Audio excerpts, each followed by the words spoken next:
Welcome to another episode of Chax Chat. Join Chad Chelius and me, Dax Castro, where each week we wax poetic about document accessibility topics, tips, and the struggle of remediation and compliance. So sit back, grab your favorite mug of whatever, and let's get started.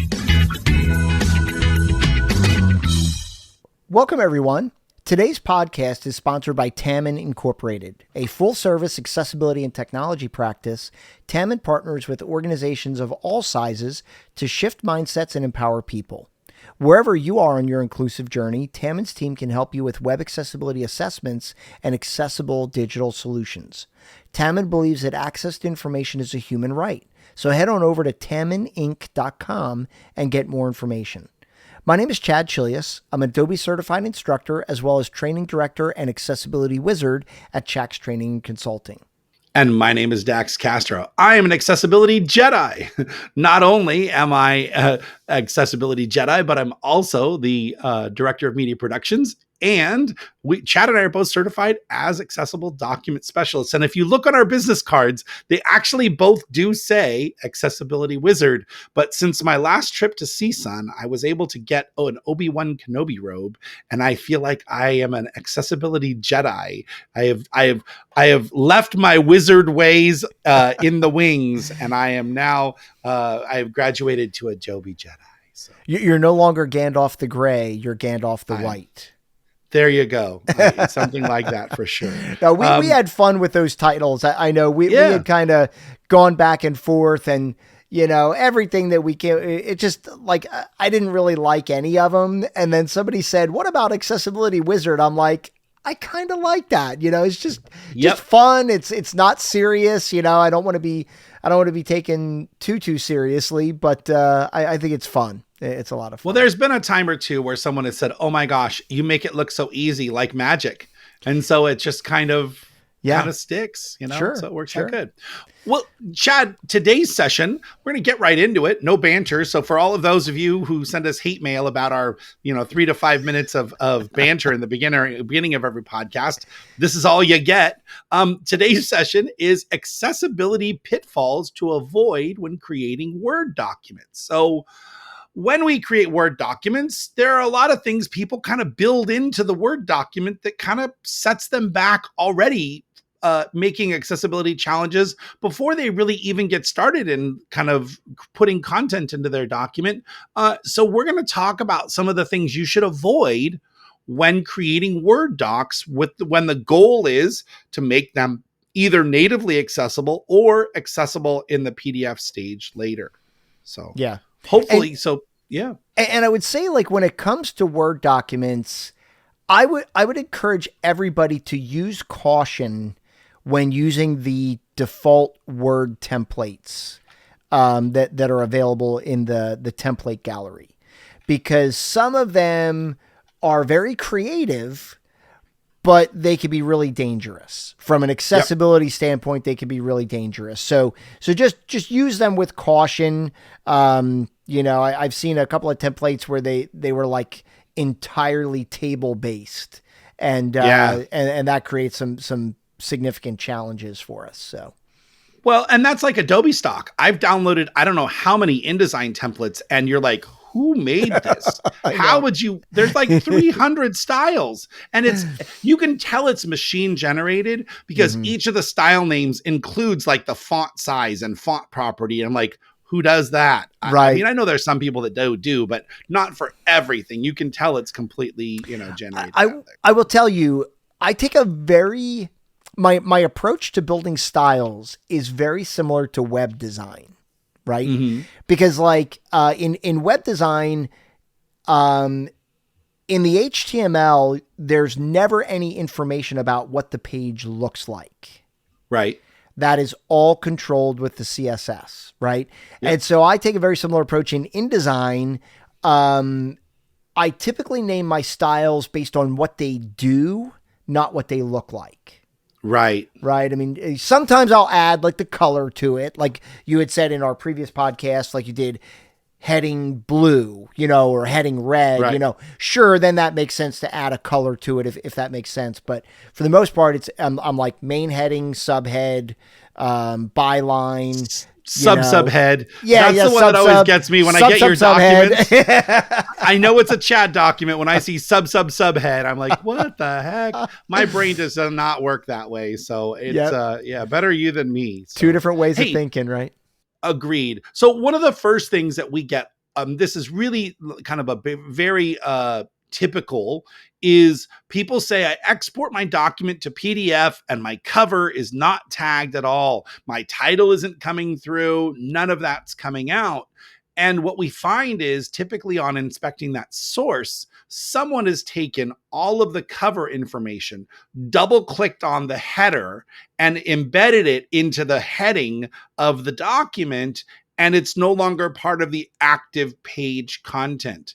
And you and I both know anything that is in the header or in the footer is artifacted when you're exporting to PDF, correct? Yeah. And what you just described made my brain hurt. Like as I was like thinking about it, I'm like, oh my gosh, like this is really challenging. But yeah, like anything you put in the header and footer is going to get artifacted.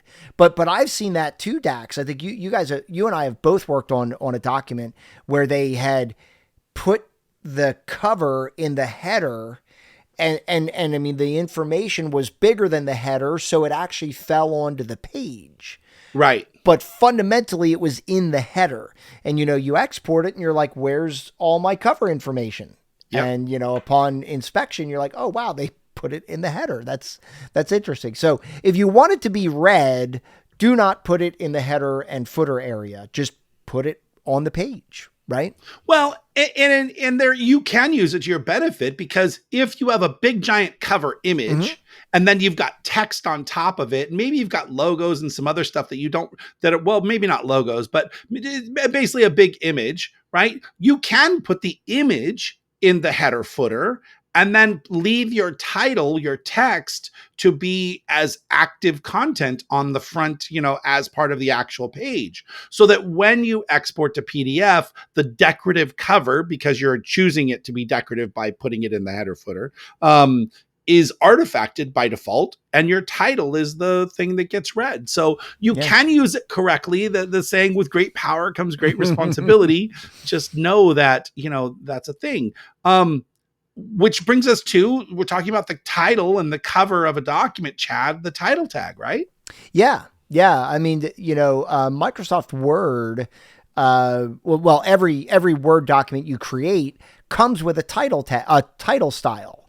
And, that style is enticing to people. They're like, oh, I should use that for the title of my document, and of course you can modify it to make it look however you want, but I think it's very enticing for people to use the title because it makes sense.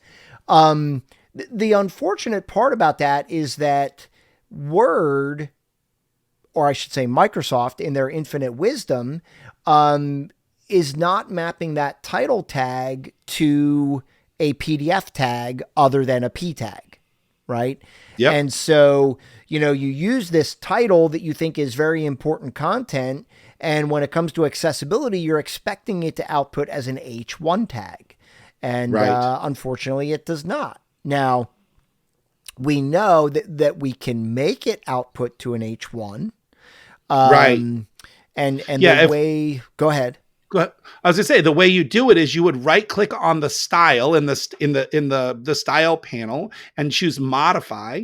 And then when the modify style pop-up pops up, down at the bottom in the left-hand corner, there's the format drop-down. And if you click on that format drop-down and go to paragraph, the pop-up for paragraph opens up, and there is the second item down is outline level. And you will see that the title tag, when you go into modify, will say that the outline level is body text. So you just click the little drop down and choose level 1, and that will set it on export to a level 1. Which brings up another point that's associated with this. PDF UA2 has introduced officially the title tag. And unfortunately, though, JAWS and NVDA still do not recognize the title tag. So just like Word, if you use a title tag in your document, it's still going to be voiced as a paragraph tag. So until JAWS and NVDA catch up with that, it is much better for you from a structural standpoint to use the H1 as that title tag, right? And so the argument we hear over and over again, and this is mostly coming from the European sections, say, well, but if you use an H1 for the title, then it's going to appear in your table of contents. If you use an automatic table of contents, sure. But you can remove it from your table of contents really easily with like one swipe and a click. Yep. So why not give the user the most information and allow them to know that this is in fact the most important heading in the document, which is the title, you know? Yep. And anybody who knows us knows that we always err on the side of the user, right? Yeah. So, so even though PDF UA 2 has come out and said, hey, we're now allowing you to use the title tag, that's great, but Dax and I will not be using it until JAWS and NVDA voice it appropriately, right? Yeah. And I don't know what the right, I don't know if, I never really thought about it, Dax, but I mean, do I want it to say title?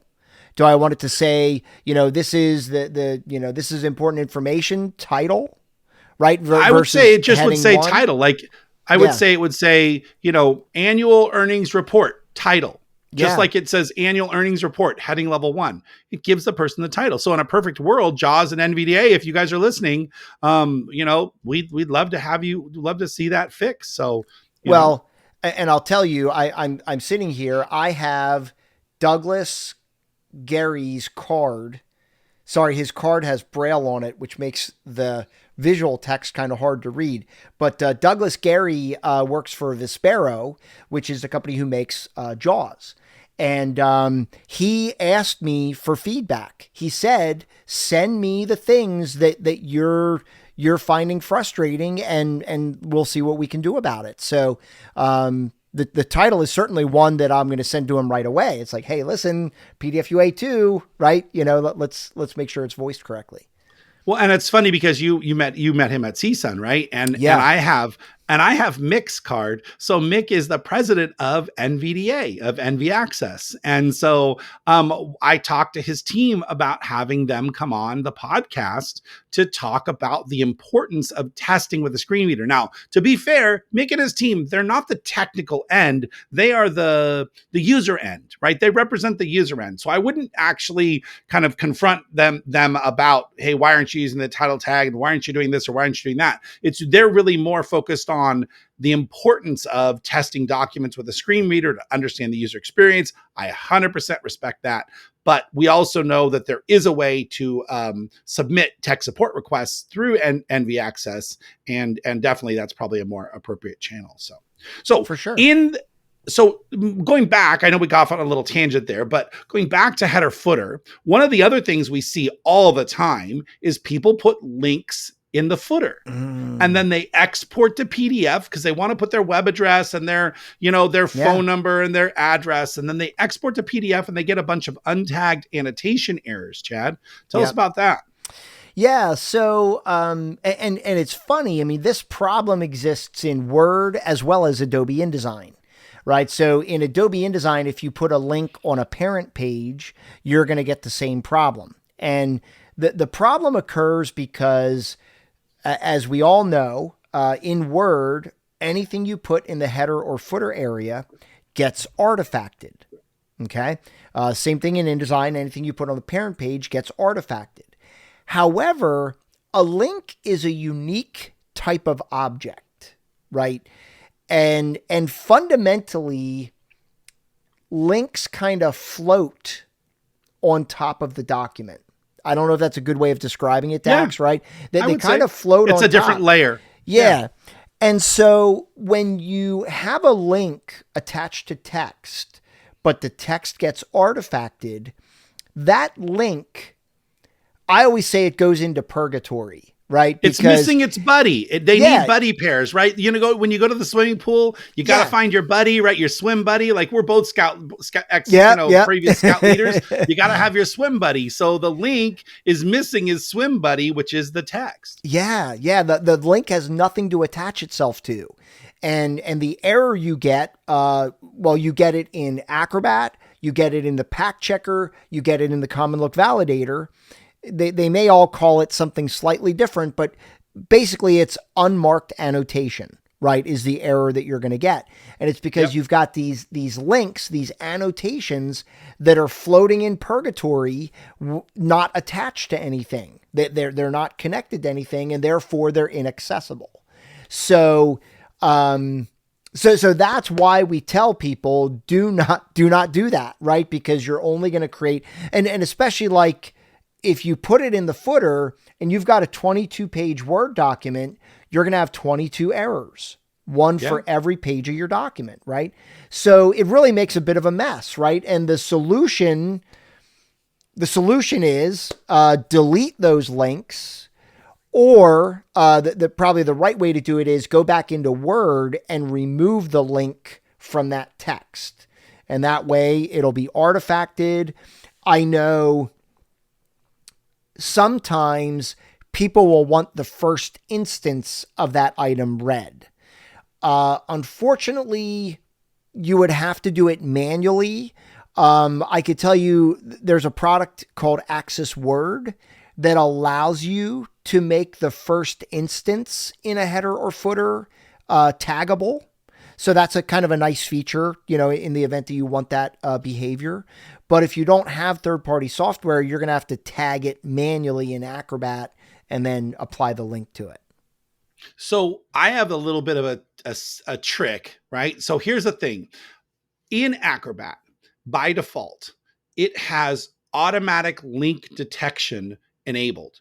So if you in your footer just type in www.whatever.com and you don't make it a link, but you style it blue and you give it an underline just like it were a link, the automatic detection inside Acrobat will allow a user to click on any one of those pages and get to the link. However, for the screen reader user, it acts just like regular text. So this is where what you said about manually tagging that first one, I would go to the first one, highlight, put my cursor in the tags tree where I want it to be, and then I'm going to highlight that piece of text, right click and hit create link so that it adds it to the tags tree. And now that first one is there, and you get the best of both worlds. As a assistive technology user, I hear that link is the first one or the last one, whichever way you want to go with it. But for a sighted person, they could click on any one of the pages. And so a lot of people are used to that ability to click on any link at the bottom of the page. What they don't realize is that they don't read it. No one ever reads the content of the page and goes to the end and goes, hyperlink website. But if you're using assistive technology, you have to do that. It's going to vocalize it every single time, which gets really annoying. So the idea of styling the look as a hyperlink and then allowing Acrobat's auto detection to kind of help is a great compromise between accessible consideration and visual access. Yeah, because if you tagged that link on every page, it would create a disruptive experience for users of assistive technology, right? Because like in random locations, it's just going to randomly read that URL, like maybe sometimes in between two paragraphs, right? So it's not a great experience for users of AT, but if you're a sighted user and you like that ability to be able to click on a link from any page that you're on, you could benefit from the auto detect feature inside of Acrobat. I find it a little bit frustrating because that is a application preference that you can disable, but we can't build it into the document. We can't say... but most people don't even know it's there, don't even know that it's a preference. That 90% of the average users are leaving it by default. And if you tell them, hey, did you know that you can turn this off? They're like, what? That's a thing? I didn't even know. So you kind of got to assume that it's the default behavior in most cases. But going back to the idea of listening to that, it'd be almost as if you tag the page number on every page. So as you're hearing the paragraph, all of a sudden you hear a random 9, and this is where we want to go to the next 10. And this is, this kind of a thing, right? And so we don't want that noise, that other stuff to be in the way. Yeah. So, and so the next thing, Chad, in Word, going back to, I think we've covered that one pretty good, is automatically generated alt text in your Word document. And there is a way to turn this off. I don't know how many times when you create a Word document, one of the steps you should be taking when you're all done is to run the Microsoft Accessibility Checker. It did not do this before, but it now will tell you when it's automatically generated descriptions and allow you to go review what those are. But if you have a previous version, not the Office 365 version, but a previous version of Word, you don't have this capability to go back and review the automatically generated. So oftentimes the checker will just say, yep, you're good to go. All your alt text is there and off you go. And then you find, automatically generated, with high confidence alt text somewhere in your PDF. So to remove that, if you go to review in Word and then check accessibility, and then in the drop down, go to options for accessibility, and the accessibility dialog pops up, there is a checkbox that says automatically generate alt text for me. And you can uncheck this box and it will never automatically generate alt text for you ever again. Yay. Yeah. I mean, Dax, when we were at CSUN this year, there were a lot of discussion about AI, right? Yeah. I mean, in the accessibility world, they're considering AI. They're trying to figure out where it could be beneficial, where it could be used. I mean, there's all these different ideas, right? But one of the areas is in generating alt text for you. One of our partners, Vengage, has actually implemented this feature, and I would put it in the successfully category, right? Yep. Because you read the descriptions it generates and you're like, wow, I don't think I could have done any better, right? You know what I mean? Yeah. It's really solid descriptive text, where Microsoft Word, I mean, as big as Microsoft is, 9 times out of 10, it tells me it's an image of a sunglasses or image of a sign, and I'm like, huh, I thought it would be a little smarter, but so, I mean, the short answer is currently, right?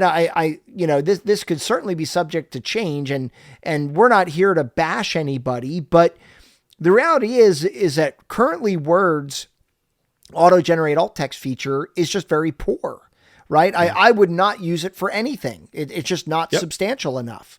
So like I said, I know Microsoft is working on accessibility improvements. And so my hope is that that's an area where they do, push the envelope a little bit and do a better job. Well, I will let the cat out of the bag a little bit early, Chad. In June or July, we might have Microsoft, a representative from Microsoft on to talk about some of the new improvements in PowerPoint, which I'm super excited for. Can't say anything, but super excited for that. And some of the new advancements that are coming that are going to be rolling out for Word. And I'm excited, and I had a really candid conversation with my contact at Microsoft when we were at CSUN, and they were very responsive. And many of the things I talked about, they said, we're working on that. We're going to have a rollout. And so I said, hey, let's get on the podcast and talk about it. And they're like, sure. Let's make it happen. So we've had some talks. We're getting there. So stay tuned and let other people know, because it's things are coming. So I mean, I want to see software improve probably more than anybody, right? You know what I mean? I want to see them do good things, and so I'm always excited when a company, implements a new feature that I think would benefit, myself, other people in the accessibility industry. So yeah, I mean, that's always great news to hear when a company is working on improving their products. Well, and it makes it easier for us for training. When you go into a classroom and say, okay, here's the tool and here's how it's supposed to work, but it doesn't actually work this way. And here are the 3 workarounds you have to do to make it better. The people in the class just start looking at you like, what? Yeah. You know? Or you and go and bosses don't get it. Yeah, you go in and you're like, don't touch any of these buttons, right? And you're like, well, that's kind of a weird approach, But I'm like, it's for your own good, right? Right. No, I totally agree. So we talked about bullets in a previous podcast, but one of the things we see all the time in Word is people creating manual bullets. They type the bullet character in and then they type the sentence and they keep going. And usually it's because there's a formatting issue. They can't figure out how to get it to act a certain way. Maybe it's because they want to use 2 columns in their Word doc of bullets, and they don't understand how to insert a column break or a section break. And so it becomes a tab stops with a series of manual bullets or something else. So just realize there are ways inside Word to make a 2-column layout with bullets in each column without having to do tab stops. And then, one of the other ones is what bullet you choose makes a difference. Right? Because, we have on our website, if you go to the downloads area, there is an article. I think it's in our downloads area. Let me check real quick. Accessibilityunravel.com. And then you go to downloads. Yep. How does my bullet sound in JAWS is an article. Well, it's really an article with a download at the end. So you can read the little bit of the article and then download a tip sheet that shows you how all the bullets, or a lot of bullets, I think there are over 100, are voiced by assistive technology. And the idea is that things like the little diamond is voiced as lozenge, and some other things are voiced as hollow circle or right pointing pointer. You would be surprised at what some of the things are that are voiced. Yeah. Yeah. And I think that surprises a lot of people. But that also goes with the learning process. In most of the classes I teach anymore, I read a document for them, at least for like 10 minutes. Using assistive technology. Yeah. Because I think it's so important, and it creates that connection where people are like, oh, wow, I get it now. I now understand why you're telling me to do these things, or why you're telling me not to do these things, right? Because it can really make a difference. One of the other, I don't know if I know I made a video on this, Dax. It was the dot leaders, right? Oh, yes. How dot leaders are voiced in various circumstances. And, like NVDA counts the number of dots and tells you how many there are, and not helpful, right? But, the characters are there, so it's trying to deal with it, in one way or another. So one of the other things that people don't know about is that track changes are not accessible. They are voiced in native Word. You can hear the screen reader tell you where certain things have been edited, but it's really complicated to understand. And in fact, if you go on LinkedIn and follow me and look at one of my most recent posts, I did a screen recording of assistive technology reading through track changes. And it is very hard to understand. In fact, not only did I post it on LinkedIn, but we have a PDF Accessibility Facebook group that has over 4,400 members. We're well over 4,000 members. And I posted that same video there for people because people don't understand that user experience. And when you listen to it, it is just really hard to understand. In fact, we'll link to it in the show notes for this podcast. But track changes, if you're going to export to PDF, realize that will not be made accessible. So in Word, it can be listened to, but really very arduous process. But when you export to PDF, the visual style of the strike through or the underline is carried over, but no tagging information is associated with those edits. So they're going to read it just like it's regular text. Yeah. So Dax, the last thing I think we wanted to talk about was a manual table of contents. in Word, right? Yeah. And you and I see these a lot. And when I do see them, I just kind of cringe. I'm like, oh man, somebody like painstakingly formatted this table of contents and manually typed everything in there. Word has a table of contents feature that will automatically build your table of contents for you. And the based on the heading structure though, right? That's the most important part. Well, based on the use of styles, right? So, it's very same thing in Adobe InDesign, right? Unless you've used styles in your document, you can't use the table of contents feature, right?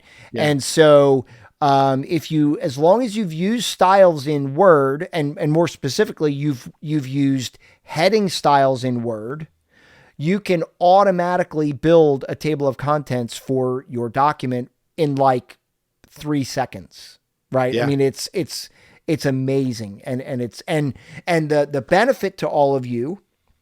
Well, the first benefit is it builds a table of contents for you. Right. I mean, that's the first benefit. The second benefit is the table of contents is properly tagged when we make the PDF file. And then every table of contents entry is linked to that part of the document for functionality. Right. So when somebody's reading through the table of contents and they come upon vacation time and they want to know about vacation time, they can say, follow the link. It takes them to page whatever in the document, and then they can read about the vacation time. So it's a great feature. I mean, it's a great feature for efficient document management, but it's also a great feature for accessibility.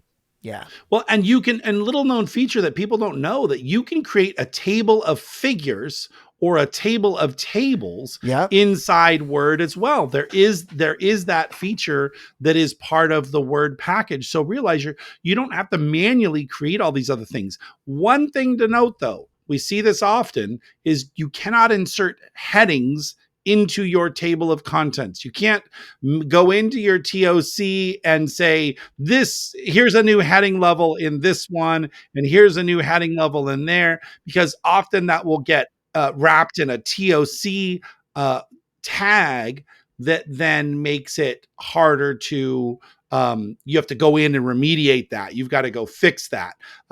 So just know that. And the other thing is, if you add headings into your TOC and then you go back in and update your TOC, anything you've manually added to the TOC gets removed. So you don't want to customize that TOC until you're all the way done with it. Maybe you have to add a paragraph or something else, but just know if you modify your TOC, there is going to be extra work that you're going to need to do in the PDF stage. For sure.